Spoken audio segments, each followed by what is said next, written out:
That man has, in every way, a dog-like nature. His appearance is that of a little house dog. His body is agile, wiry, and well-proportioned. Even his appetites were the same. He liked gnawing bones and dry crusts of bread, and was so greedy that whatever his eyes chanced on, he grabbed. Yet, like a dog, he drinks little and is content with the simplest of foods. His habits were also like a house dog. He continually sought the goodwill of others, was dependent on others for everything, ministered to their wishes, never got angry when they reproved him, and was anxious to get back into their favor. He was constantly on the move, ferreting among the sciences, politics, and private affairs, including the most trivial kind, always following someone else and imitating his thoughts and actions. He is impatient with conversation, but greets visitors just like a dog. Yet, when the smallest thing is snatched away from him, he flares up and growls. He tenaciously persecutes the wrongdoers. That is, he barks at them. He is malicious and bites people with his sarcasms. He hates many people exceedingly, and they avoid him, but his masters are fond of him. He has a dog-like horror of baths, tinctures, and lotions. His recklessness knows no limits, yet he takes good care of his life.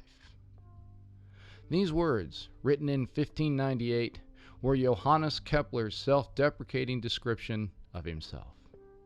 They are an example of the relentless self-criticism he subjected himself to as part of his, mostly, inner monologue. He was 26 at the time and embroiled in an increasing spiral of conflict on all fronts. In his personal life, his relationship with his father-in-law was deteriorating to the point of open animosity, due in part to his own response to the older man's contempt for him and his work. In his intellectual life, he had, without knowing it, entered into a decade-long feud that made him a pawn between two men with massive egos, and threatened to push both him and his work to the sideline of scholarly discourse. In his spiritual life, the tensions between the Protestants and Catholics in Graz had brought about an unimagined repression of Lutheran institutions in the city that made his life increasingly more precarious. As all of this chaos swirled around him, the young, hot-headed former priest in training looked for a way out of the maelstrom. The tenuous lifeline that was offered him would lead him to the heart of an empire and away from the pulpit into the annals of history. It was a lifeline that he would grab a hold of and let go of repeatedly, until he was able to finally set aside his youthful pride long enough to see that it was the only true option available, and in doing so, see further into the mysteries of nature than any other mathematician or philosopher had. However, in time, his move would come at a cost, one he could not have foreseen, but that would shatter his heart. Hello, and welcome to the Scientific Odyssey.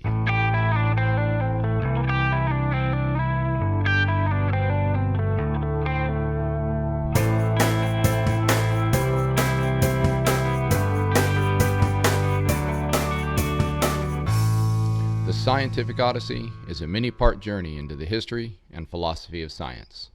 My name is Chad Davies, and I'm the writer, host, and producer of the podcast, where we consider the ideas, processes, and results of over 2,500 years of scientific inquiry and discovery. Series 3, Finding Our Place. Episode 19.2, Supplemental. Johannes Kepler, the Center of Intrigue.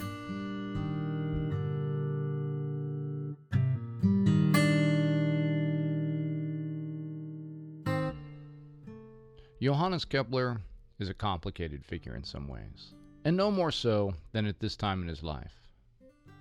While it is unlikely that he was more complicated than, say, Tycho or Galileo, we fortunately have a greater sense of him through his own writings.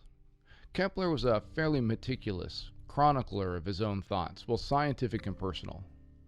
Unlike several of the figures we've discussed up to this point, he wrote down not only the end results of his thoughts and researches, but also described the processes he arrived at them with in some detail.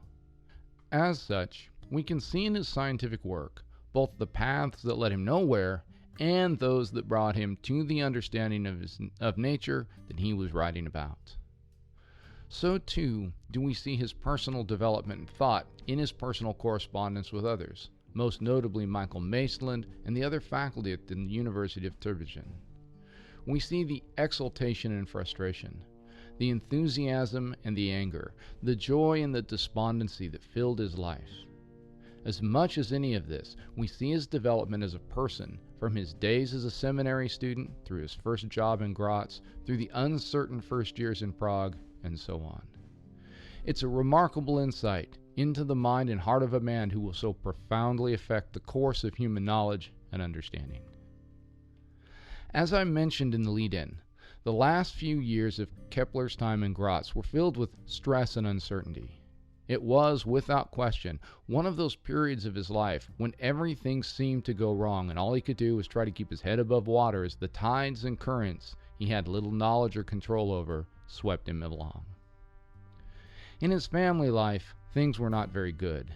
His wife, prone to depression, suffered immensely over the death of their newborn son in 1597. The conflict with his father-in-law, probably over the close relationship Kepler had with his wife's daughter from an earlier marriage, added to his woes.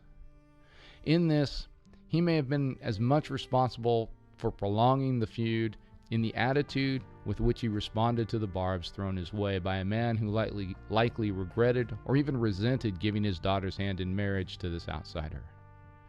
One can readily understand the underlying source of the conflict. A local successful tradesman who's built a thriving and profitable business with the labor of his own hands and the sweat of his own brow.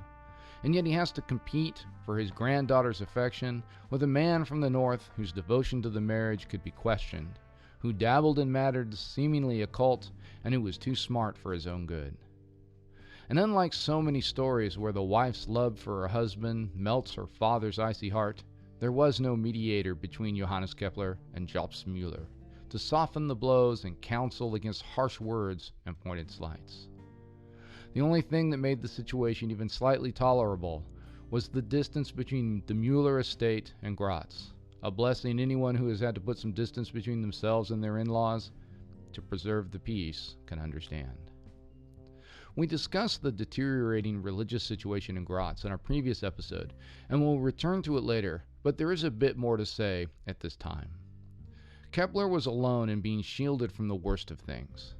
When Ferdinand and the Catholic Archbishop there in Graz closed down the Lutheran institutions and expelled all of those officially associated with their function, the Keplers were among those who had to gather what belongings they had and flee the city.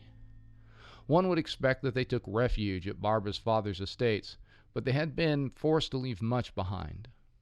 It was only through the intervention of the Catholic Chancellor of Bavaria, one Hans Georg Herwart von Hohenberg, and his official position as district mathematician that Kepler himself held, that the family was allowed to return to the city and reclaim their possessions and their home.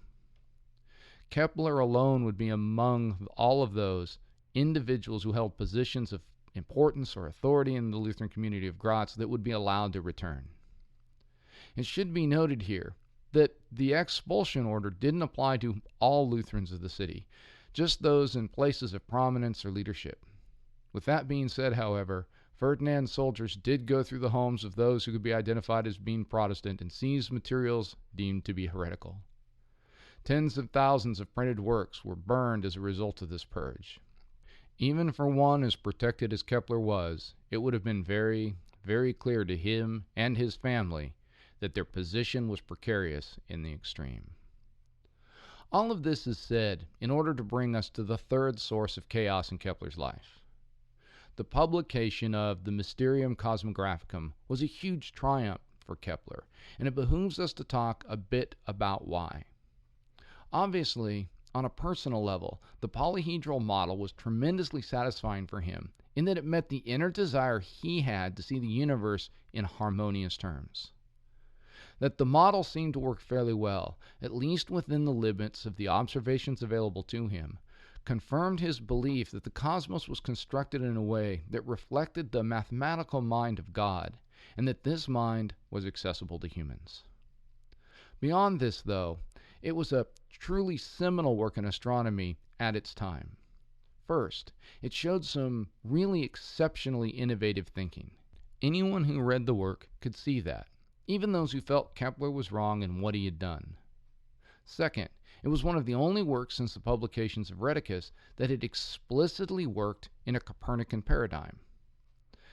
At the time it was published, the shift that had been taking place was from the old Ptolemaic model to one of those hybrid models that had a stationary Earth with the sun revolving around it, and then some or all of the planets revolving around the sun. As we've discussed in earlier episodes of the show, perhaps the most well-known of these was put forward by Tycho Brahe, and it's now known as the Tychonic model. Kepler's publication of a model that so fundamentally rejected this line of scientific development was quite a bit outside the mainstream. Had it not been for the compelling aestheticism of using the 5 Platonic solids to explain why there were exactly 6 planets, no more, no less, the idea would most likely have been rejected almost out of hand by the scholars that had received it. Instead, this explanation, so clearly rooted in Platonic harmony, appealed to many readers of the work, even if they were loath to admit a moving Earth. Moreover, the attempt to offer an explanation for the orbital speeds of the planets in Copernicus's model was an intriguing attempt to bridge the divide between physics and astronomy. While this part of the work was more broadly criticized within the academic community, I can see any number of scholars reading Kepler's thoughts and arguments and thinking to themselves, I'd never considered that idea. What an intriguing possibility. Well, at least before saying, but of course, the whole idea that the Earth might move is just preposterous. In short, the book is remarkable in no small part because it captured the imagination. It wasn't just some tepid extension of earlier thinking. It was bold and perhaps even a bit brash in a statement from a young man who was somewhat outside the academic community of astronomy and mathematicians at the scholastic or Philippist universities across Europe. What it also did, though, was embroil Kepler in a controversy he had no idea even existed. The business of publishing a book, especially if you were a first-time author, was, and probably still is, a pretty labyrinthian process that requires buy-in by a number of parties to be successful. In Kepler's case, the printers in Tübingen required approval from the faculty of the university before they'd agree to print a book in an arrangement that made both the author and the university sort of the publishers of the work. When the printing run was done, copies of the book would then be distributed amongst the various parties that had entered into the financial deal to be sold through any number of channels. Included in these sorts of deals were always a certain number of promotional copies of the book that could be given away by the author or the printer or whatnot. The idea was that if the book were given to a few prominent individuals, they'd talk the book up, generate some buzz, and sales would increase. It's amazing how little some things have changed in the publishing industry in the last 400 years or so, isn't it? In this way, copies of the book would make their way to 3 individuals of note, at least in terms of our story. The first we'll mention is that of Galileo Galilei. As mentioned in an earlier episode, Kepler had given 2 copies of the book to a friend who was to be traveling through Italy with instructions to give them to those who might benefit from reading the text and who might be in a position to promote it amongst others that they knew. The friend had sort of forgotten about this task until late in his journey, and so had been sort of caught off guard, and so he gave both copies to a little-known natural philosopher at the University of Pisa on his way out the door, as it were. Galileo was impressed by the work and wrote Kepler to express his admiration and confide that he had been entertaining Copernicanism as a correct model of the solar system for a variety of reasons. Another copy of the book was sent to a professor at the University of Jena, one George Limnaus. Now, Limnaus enthusiastically received this work. He was really taken by the Platonic ideas that he found there. And as a result, he and Kepler struck up a correspondence, and as part of that, Kepler inquired about how to get a copy of the book to Tycho Brahe so they could get his feedback. In response, Limnaus mentioned one Nicolas Reimars, who he said had spent some time with Brahe or Brahe, and was a specialist in models of the solar system. What Lemnos did not mention was that the two men were now nearly mortal enemies of each other over Brahe's stealing of Tycho's model of the solar system, and then the publication of a book in 1584 that was about as personally insulting of Tycho and his family as one could possibly be without getting censored. Now, by this time, Brahe was not some unknown student trying to get on at Tycho's Island Observatory in Wien. Through some schmoozing and deceit, he'd managed to get himself appointed as the imperial mathematician of the Holy Roman Emperor in Prague, and was now going by the name of Ursus. When Kepler had first arrived in Graz in 1595, one of his supervisors had suggested he get to know Ursus, who fulfilled essentially the same role as Kepler did, but on the imperial rather than the district level. Kepler had done this, and in a somewhat singular act, had included a good bit of over-the-top flattery in a letter saying, quote, "The little knowledge I have in astronomy I acquired with you, that is, with your books as my teacher, and, quote, I love your hypotheses. Take care of yourself, for the sake of the stars and our science, O pride of Germany," end quote. Ursus, for his part, couldn't really have cared less what some unknown nobody wrote in a letter, but he was clever enough to file the communication away in case it might become useful later on if he needed support for his claim that the Tychonic model should really be considered his. When, 2 years later, he saw Kepler's book on a seller's list, he wrote to the young mathematician to request a copy, one Kepler was all too happy to send. The thing here is that Kepler actually hadn't read Ursus's work when he wrote that original letter, and when he did later on, he found much to disagree with, something he would document in an even later letter that he wrote to another astronomer. What he also didn't know was that there was a priority dispute about this Tychonic model idea. He had spent his time in school studying theology, not keeping up with the latest scholarly work in astronomy, so he was completely unaware of what was going on in that area. For Ursus, however, the book's publication was a godsend in a way. When he'd received Kepler's letter, Kepler had been a nobody. But now he was somebody, and so when Ursus published another work in 1598, he made sure to include Kepler's obsequious letter. It would be this book that would reach Tycho, along with a copy of Kepler's new book, in early March of 1598, while he was in exile in Wadensburg, as he was working to arrange an appointment at the court of Rudolf II in Prague. Ursus's book was a disturbing development, as it meant that Tycho's main rival was ensconced at the very place the great astronomer was attempting to land. The inclusion of a letter from another German mathematician that seemed to support his ludicrous claims complicated things. However, after perusing Ursus's book, he turned to the other book, Kepler's Cosmographicum. Amazingly, Tycho set aside his irritation and read the work and was duly impressed by the intellect it displayed. While he disagreed with the fundamental premise of the book, he was a fair enough man, and he respected the work of Copernicus enough that he was willing to examine the ideas of the book on their own merits.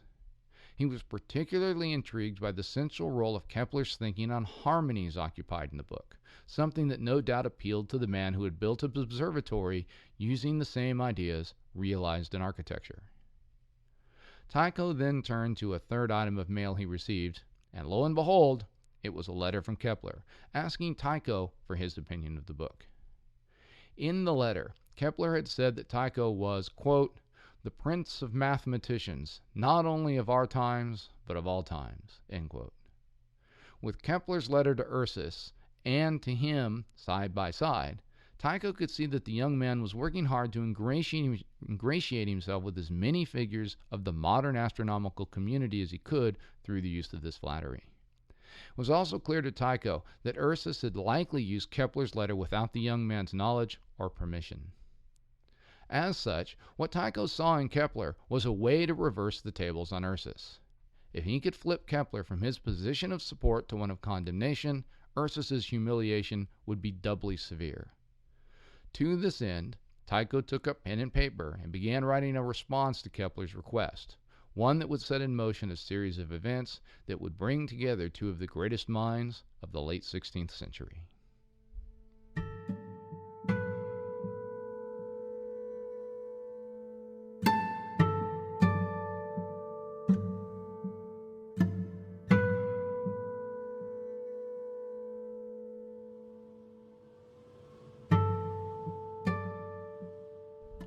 As I imagine Kepler in late 1598, I can't help but feel really bad for the guy. His relationship with his father-in-law is bad. He's hanging on by a thread in Graz, and he's stuck in the middle of the biggest pissing match in the European scholarly world, and he has no idea about what's unfolding. He doesn't know Ursus has used his letter. He doesn't know that Tycho and Ursus hate each other and like nothing more than to see the other run through with a broadsword. He has no idea that Tycho's been exiled from Denmark and is working his way towards Prague. What he does know, now that he's just doing what little work is left to him once his school has been closed there in Graz, is that Tycho's data offers him the best chance to prove his polyhedral model correct. Now, one person who does know what's going on is Michael Maestlin. He's connected enough to know some of what's happening all around Europe, and he does know about the personal enmity between Ursus and Brahe.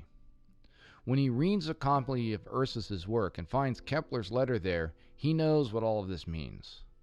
Maestlin also knows that Kepler's looking for a way out of Graz, and now that the published letter has been out there, it has this chance of hurting his prospects. And so he writes a letter to Kepler urging him to withdraw his support of Ursus, or at least temper it somewhat. The problem is that both the letter from Tycho and the letter from Maestlin get caught up in the unreliable European mail system, and so their deliveries are delayed. Kepler, at this point, was trying to get an appointment back at Tübingen. He wants out of Catholic Styria and back to the safely Lutheran province, even if it means he and his wife might have to forfeit their claims to her family's land there. In December, though, the letter from Maestlin finally arrived, and Kepler learned that he was caught up in something he had no idea about. Maestlin's description had been vague, as the only truly concrete information he had was a copy of the letter Tycho had sent Kepler. Tycho had sort of, CC'd Maestlin on the communication, as he knew of the older man's connection to Kepler. As you might imagine when he received the letter, Kepler was horrified, and so, still not having received Tycho's letter, something, by the way, that would never arrive, he requested Maestlin send along his copy. When it arrived in February 1599, he found out that, things weren't actually as bad as he thought. Not only was the letter rather complimentary, it even suggested that Kepler might try applying the approach of his polyhedral model to the Tychonic model. It went on to discuss that while the observations of Copernicus weren't sufficient for Kepler's purposes of trying to confirm the viability of his model or any other, Tycho's own observations likely were. In this way, the letter sort of extended something of an offer for Kepler to join Brahe's research team. Now, while the offer was much too inspecific to induce Kepler to drop what he was doing, it did indicate that there might be a place with Brahe if Kepler played his cards right. What is really interesting from a historical perspective is that Brahe added an extended postscript to the letter describing just how Kepler could play his cards right. He chastised Kepler's support of Ursus's claim, but recognized that he might have done so in ignorance. He then suggested that Kepler look at the issue anew and perhaps pen a response to Ursus's unauthorized use of Kepler's private letter that could be, used in a legal proceeding of some sort. Perhaps, maybe a defamation suit. Who knows? Now, Kepler at this point had some additional back-channel information, again through Maestlin. Tycho had written a separate letter to Tübingen's mathematics professor that was a good bit more critical of both Kepler's book and the letter he had written to Ursus that made it pretty clear that he was probably willing to torpedo the young man's budding career if necessary to make his claim against Ursus. Kepler, horrified at the mess he had inadvertently gotten himself into, and furious that he had been taken advantage of, wrote back to Tycho, throwing himself at the great astronomer's feet. Quote, Why does Ursus set such value on my flatteries? If he were a man, he would despise them. If he were wise, he would not display them in the marketplace. The nobody that I was then searched for a famous man who would praise my new discovery. I begged him for a gift, and behold, it was he who extorted a gift from the beggar. My spirit was soaring and melting away with joy over the discovery I had just made. If, in the selfish desire to flatter him, I blurted out words which exceeded my opinion of him, this is to be explained by the impulsiveness of youth." End quote. Tycho, having achieved what he desired, was both gracious and calculating in his response, telling Kepler that he had not needed such an overwrought apology, thus keeping the young man at something of a distance should he need him to testify at a later date. As Tycho compiled evidence against Ursus's treachery, even as he received an invitation to go to Prague, the imperial mathematician slipped out of town before he could be charged with the crimes and misdemeanors he had perpetrated. For Kepler, though, while all of that was going on, his situation continued to deteriorate. In the summer of 1599, his and Barbara's 31-day-old daughter died, once again leaving them both to deal with their grief as the religious conflict around them just continued to grind on. So harsh was the situation that the authorities in Graz tried to force him to have a Catholic funeral for the dead child, something Kepler refused, and was thus forced to pay a fine in order to bury his daughter according to the practice of his own faith. The only thing that seemed to ease his grief was the work he was continuing to do in astronomy. Here, he's working on amplifying his polyhedral model with an additional, what he called the Harmonic Theory, that used the idea of the ratios of string lengths to produce harmonious combinations of notes. Kepler was working to apply this idea to understand the various velocities of the planets and their orbits. Such was his initial success that he wrote several people about his ideas, including Galileo, who knew a thing or two about music theory from working with his own father. Here again, Kepler's work shows both his trademark desire to uncover universal harmonies and a truly inventive genius in seeking out new and explanatory ideas to old problems related to things like eccentricities and orbital speeds. He felt that he was close to pulling everything together, but he recognized that he lacked the necessary observations to prove his theory. Observations Tycho had recently dangled in front of him enticingly. The only problem was that Tycho wasn't interested in some Copernican theory, and Kepler wasn't interested in what he considered a patchwork and ridiculous Tychonic theory. However, while Kepler may have thought Tycho's model was made of paper houses that would easily be blown over by more harmonic considerations, he was smart enough to realize that he didn't need to make an enemy of the one man who had all the information he needed. Still, though, Kepler desperately longed for Tycho to publish his data for all the world to see and use. As author Kitty Ferguson writes, quote, "To Kepler, Tycho was coming to resemble the dragon nesting on a hoard of gold, not able to put it to use in a meaningful way himself, not even recognizing its true value, but too fearful of thieves to allow anyone else to glimpse it. Kepler was not above putting his mind to scheming. There must be other ways to get at this hoard than, quote, by begging the decision to publish," end quote.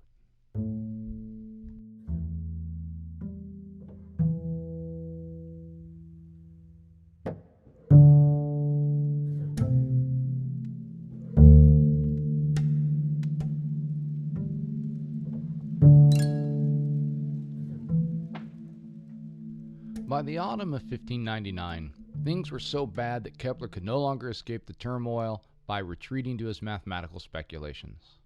Riots were breaking out in Graz and also in the surrounding countryside on an almost daily basis. The authorities of Graz were making threats that any Lutheran to leave the city would have to forfeit all property and possessions, something the Keplers could not afford. Adding to this was the slowly closing possibility that Johannes could return to finishing his schooling and take up a pastorship somewhere. The misgivings that he had had as a student about the conflict between the Lutherans and Calvinists had grown to the point where he felt he couldn't, in good faith, lead a Lutheran congregation in the way the leadership of the movement would have required. he couldn't condemn the Calvinist understanding of communion, something that he knew he'd be required to do. He found himself now, to use a Jewish term, in Mitzrayim, a narrow place, being squeezed between a host of negative forces that threatened to make his existence entirely untenable. As Kepler cast about for solutions to his predicament, he found that each one, in turn, slowly was being closed off.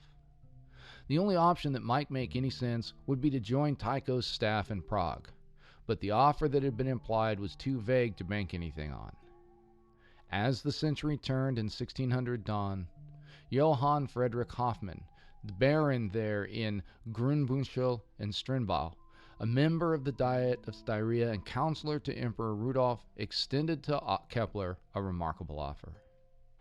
He would not only offer to take the mathematician to Prague with him, and he would do so in his personal carriage, but he would also introduce him to Tycho when they arrived. It was the chance that Kepler had been looking for. It didn't commit him to anything or force him to leap without looking, but it still allowed him a way to see if there was a job for him there. And it was important that it not look like he was being forced out of Graz and that he'd come to Prague as a beggar with his hat in hand. Just after Kepler left Graz, a letter from Tycho with a clear invitation arrived at his home, and the invitation was offered on just those terms. Tycho, you see, needed assistance. His move to Prague, while beneficial from a patronage standpoint, had cut him off from the usual supply of assistance from northern Germany and Denmark. As men left his service to seek their own fortunes in the world of academia, Tycho was finding it hard to replace them with high-quality scholars due to not having the same network of connections that he had established up there. Kepler offered, obviously, a real solution to this problem. He was talented, he was gifted, and he had something really to offer. When Kepler arrived in Prague, he was confronted immediately with how different it was from Graz. It was cosmopolitan, open, and accepting. The religious tensions of the other parts of the Holy Roman Empire were less a factor here, and there was a certain bustle to the city. Another thing he was confronted with was an encounter with Ursus, who, it turned out, hadn't gone very far in his escape from Tycho's approach to Prague. Now, Tycho had left the city and gone up to his observatory due to an outbreak of the plague there, and Ursus had taken the opportunity to return to see what trouble he could stir up for his rival. He and Kepler had come into contact, wherein Kepler had expressed his frustration of being unwillingly drugged into the conflict, and he expressed that frustration on no uncertain terms. Ursus left the conversation with a clear understanding that Kepler was no longer an ally or one who could be thought to speak positively on his behalf in any way. Unfortunately, there was no way for Tycho to know the conversation took place. Shortly after this, Tycho returned to the city and on January 26 wrote Kepler inviting him to meet. Quote, he wrote, quote, "You will come not so much as a guest, but as a very welcome friend and highly desirable participant and companion in our observations of the heavens." End quote. The initial meeting between the two men was cordial and encouraging, but Tycho seems to have underestimated the predicament Kepler was in. While he was generous in offering to reimburse Kepler's travel expenses, his attention soon turned away to other matters, leaving the young man in sort of a limbo. Tycho assumed that by coming, Kepler had more or less accepted an offer of a job on whatever terms would eventually get worked out. Tycho was a nobleman, Kepler was a talented commoner. That's the way things worked. From Kepler's perspective, though, he had come to be interviewed, and if found acceptable, receive a job offer he would consider and make a decision on. He was a talented scholar seeking to join a research group to further humanity's understanding of the creation. He was also a man desperate to secure his family's future in a profoundly uncertain time. Kepler expected to be a colleague, not a vassal. This gulf would become the rift that would nearly derail the entire collaboration from the start. Both men were desperately out of their element. Both men were homesick. Both were plagued by financial uncertainties that threatened to swamp them. Both were frustrated and proud men, uncertain of what the future held. And it would be Kepler's patience that would fray first. He was a guest in Tycho's home, and was unlike anything he'd ever encountered. They drank enormous quantities of wine. They spoke languages he didn't understand, rather than the Latin he expected. Everything was chaos instead of some ordered and regimented progress or process of investigation. Mealtime generally was the only chance Kepler would get to learn anything about Tycho's observations, when Tycho would drop some measurement casually into the scientific conversation here or there, just sort of in an offhanded way. Soon, Kepler learned that the collegiality that Brahe had hinted at in their initial interview was to be won only through competition with the other assistants at the observatory, and there were two Tycho trusted implicitly: Longomontanus and Tengnagel. And the Tengnagel, by the way, would be a man who would end up marrying Tycho's daughter. These were the two guys that Kepler had to show himself at least as good at. And there was more, though. It would be unfair here to portray Tycho as this sort of, haughty and brutal and arrogant nobleman who took people for granted and did not accord them their due. In his mind, Kepler was an unknown quantity. While we know now that Kepler's character was such that he would have never, ever betrayed Tycho, the elder astronomer didn't know that. Kepler had written that letter for Ursus. Who was to say that he wasn't some sort of a spy seeking to steal ideas just as Ursus had done? He didn't know that if he could trust this man from Graz. On top of that, it was pretty clear that Kepler wasn't very interested in working on the project Tycho thought was the most important thing. Kepler was an admitted Copernican. Why would he be interested in using the data Tycho had so meticulously collected over a lifetime to work on a model he would likely reject? Tycho eventually found something for Kepler to do, however. He placed him under the supervision of Longomontanus to work on the data collected about Mars' observations of motions in the heavens. It was a fateful decision, as Mars would prove to be the most useful of the planets in Kepler's later work. It was also a good pairing in many other ways. Longomontanus was the best astronomer there at the observatory after Tycho himself. But moreover than that, he was kind, he was generous, and he could see and empathize with Kepler's struggles. He too was homesick, and he understood what it could be like to be in the observatory as one of Tycho's quote-unquote hired men. Still, Kepler continued to grow more and more frustrated. By the spring of 1601, the situation really was at its breaking point. Tycho had given Kepler more responsibility, but still had not formalized the working relationship sufficiently to allow Kepler to bring his family to the observatory. From his perspective, Tycho had repeatedly opened up his data bit by bit, and at each turn, Kepler had demanded more, seemingly never satisfied with what he had. As each man looked at the situation only from his point of view, the rift got worse, and then, eventually, it fractured. It's really interesting to think of what the relationship between these two men might have been had there never been a Nicolas Reimars, aka Ursus. Tycho may never have lost his ability to trust others. Kepler would never have written the letter that stood between the two men, casting a long shadow over their relationship. Tycho, seeing Kepler's prodigious talent, might have worried less about his work being stolen and tried harder to help a scientific colleague in a desperate situation. By all accounts, Tycho liked Kepler. He appreciated the other man's creativity and intellect. He might have been able to mentor Kepler into the culture the younger man had been trying to understand and had been struggling at understanding. He could have reassured Kepler that things would be taken care of, even if it wasn't in the typical ways of, say, a German burgermeister. Nobility had a way of making good on their promises, even if it seemed mysterious at the time. In short, the problem was one of trust. Neither man trusted the other, and so a breakdown in the relationship over the negotiation of a job position was the straw that broke the camel's back. The details of the situation are really beyond the scope of the episode, but it's probably accurate to say that Kepler made a host of reasonable demands, requests, whatever you will call them, and that Brahe tried to meet those. However, in the low-trust environment, both men did and said things that offended the other. After a particularly venomous exchange over dinner, when Kepler had had too much to drink, the young man left the observatory. To his credit, Tycho tried to smooth over the rift.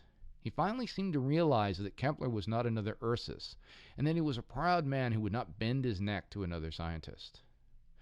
Kepler, on the other hand, had gone out of his way to accommodate Tycho's paranoid demands about refuting Ursus, and the older man could maybe finally see that perhaps the frustration that Kepler felt was beginning to look pretty warranted. And so Tycho reached out to Kepler and said that he forgave Kepler's rude behavior at dinner. But this really seems to have pushed Kepler over the edge, the sort of the condescension, I think, of it all. In response, he wrote a letter so filled with vitriol that Brahe washed his hands of him. No one had ever spoken to Brahe that way except for maybe a king, and now he said to others he was sorry to have ever had anything to do with Kepler. Soon after this, though, perhaps with the help of a mutual friend, the good Baron Hoffmann, Kepler realized what he had done, that he had gone too far, that he had stepped just way too far out of line. He seems to have finally been able to see things from Brahe's perspective enough to write an apology so effusive that Tycho not only forgave him, but got on board his carriage and rode down to Prague to retrieve Kepler. It was this remarkable break that served to clear the air between the two men enough to find a path forward based on some respect and mutual understanding. In a few weeks, the terms of formal employment were hammered out, and preparation to bring Kepler's family to Tycho's observatory were put in motion.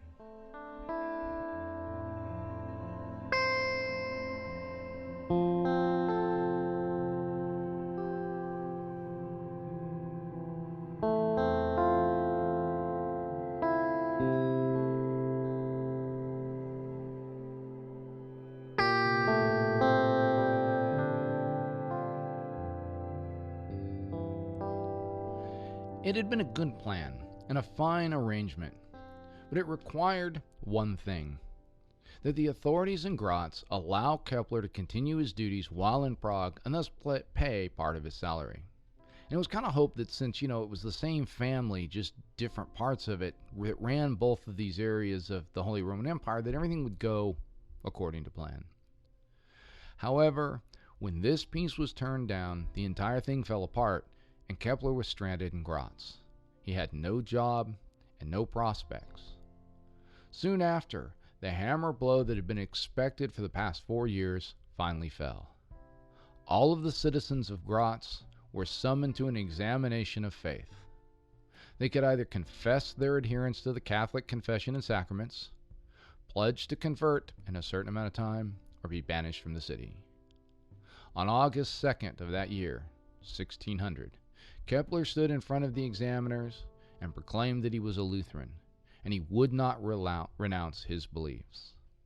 His name was added to a list of 63 who were to leave the city forever within 6 weeks and 3 days. At this point, Kepler was out of options. His only retreat was once again into his work, and it is there that he went when not trying to find some other arrangement, hoping against hope. As he worked on solving a problem with optics that had concerned Tycho, he received a letter from his benefactor urging him to come to Prague, even if the salary wasn't to be forthcoming. Brahe promised to make it work out.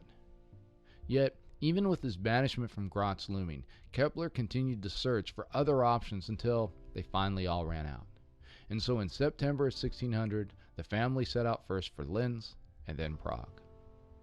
Along the way, Kepler tried to bluff his way into a better position with Tycho, something that did not help the possibility of the two men working together again.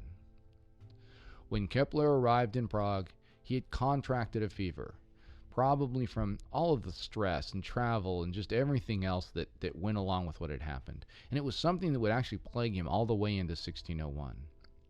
However, by October of 1600, he was well enough to return on a part-time basis to Tycho's service, and his work with Tycho resumed. It was a difficult time for everyone involved, but the two men made the best of it. Tycho was still secretive about his data, but the needs of the Kepler family were being met, and so a sort of uneasy truth settled over the project. Kepler was now a part of Tycho's household, and thus depended on him for nearly everything. Tycho was working to obtain a separate salary for his young colleague, but it was slow going. One of the most interesting pieces of work Kepler did during this time was to write a treatise on scientific methodology. The genesis of the project was Tycho's desire not only to bury Ursus, who had finally died in August of 1600, but also to prove the claim of his priority regarding this model that he called the Tychonic model over a number of other astronomers who claimed to have sort of the same idea. In the writing, Kepler evaluates the various astronomical models and shows why asking why types of questions, why is this the case, why is that important, why is this true, why that sort of an approach is so very important. In this, Kepler shows that the Ptolemaic and Tychonic models fell far short of the work of Copernicus and, of course, the work he himself had done. Now, in April of 1601, Barbara Kepler's father died, and Johannes traveled back to Graz to see if he could save any of his wife's inheritance from confiscation. While his efforts were largely in vain, he did manage to finally shake his fever. And upon his return to Prague, Kepler, who had been bickering with Tycho over issues of salary once again, was presented with a huge change and an amazing opportunity. Tycho wanted to take him to meet the Holy Roman Emperor himself. Tycho had an idea that might just solve the lingering financial issues that had plagued them both. He had finally decided that he had to trust all of his data to Kepler and let the cards fall where they may. He had hoped Kepler would confirm his model, but he knew that there was no guarantee of that. The only thing he could be sure of was that if he didn't trust Kepler, the data would go to waste, and no one would ever appreciate the enormity of his work. So, in early October of 1601, the two men were granted an audience with a half-mad ruler of the Holy Roman Empire.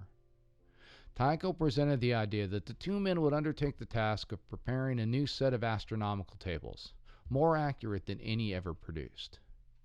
To do this, Kepler would need a position at the court and a salary to go with it, and in recognition of Rudolph's support, if His Majesty were so inclined, the tables would be named for him. Rudolph's response, of course, was overwhelmingly positive, and so actions were set in motion to give Kepler the position Ursus had recently held. Arrangements were made for the opening of the data, and Kepler was now ready to move forward. Just a few days later, however, on the evening of October 13th, Tycho set out to attend a banquet with his friend, the imperial counselor, Minkwitz. It would be on that night that his bladder would burst. 10 days later, Tycho Brahe would slip his mortal coil, imploring Kepler to not let him seem to have lived in vain.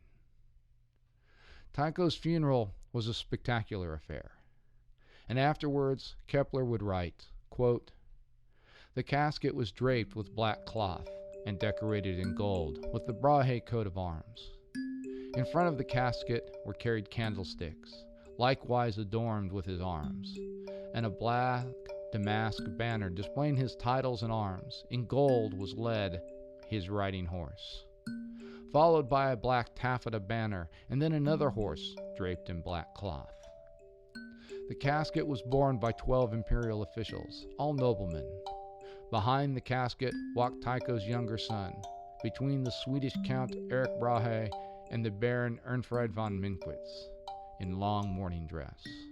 They were followed by other imperial counselors, barons, and noblemen, Tycho's assistants and servants, then Tycho's wife, guided by 2 distinguished old royal judges, and finally his 3 daughters, one after the other, each escorted by 2 noble gentlemen. Then proceeded many stately women and girls, and after them the most distinguished citizens. The chairs in the church in which the family sat were all draped with black English cloth. The streets were so full of people that those in the procession walked as if between 2 walls, and the church was so crowded with both nobles and commoners that one could scarcely find room in it. When the sermon was over, the banners, helmet, shields, and other arms were hung over the crypt." End quote. And so was the mantle passed from the greatest observational astronomer Europe had ever known to its greatest mathematical mind. What Kepler would do with the information Tycho had collected would ensure that both of their names would be remembered throughout history.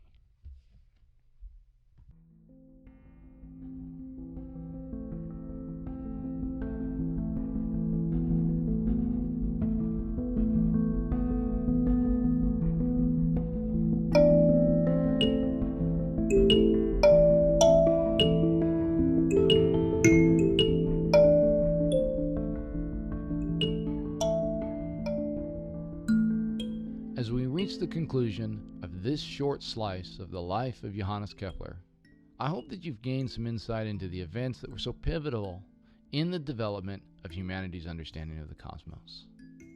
It's really quite remarkable, I think. Also, I wanted to let you all know that I had the privilege of participating in the second annual History Club debate at Gordon State College. I was asked to put forward who I thought was the person who had the greatest influence on humankind. While I considered any number of figures, I finally settled on someone we discussed a ways back in this series, Gerard of Cremona. I am pleased to report that I was voted the winner of the debate and am now in possession of a fine trophy for my efforts. While it does consist in part of a large drinking stein, this trophy, I, being aware of the fate that has befallen the most recently discussed Tycho Brahe, will abstain from making full use of the trophy, as dying 10 days after I burst my bladder sounds like a pretty awful way to go. That having been said, however, I'd like to offer my most sincere thanks to the History Club for the invitation to what was a really fun and informative evening. Now, if you haven't already done so, please consider subscribing to the show on whatever service you use, and if you can find the time, we'd really appreciate a strong review on that same service. Also, if you're interested in becoming a part of our community, please be sure to like our page on Facebook. You can find us there by simply searching on The Scientific Odyssey. For those on Twitter, I can be found at Chad Davies. And finally, our website is thescientificodyssey.typepad.com. Next week, we'll look at the triumph and tragedy of Kepler's life as the imperial mathematician of the Holy Roman Empire. Until then, full sails on your journey.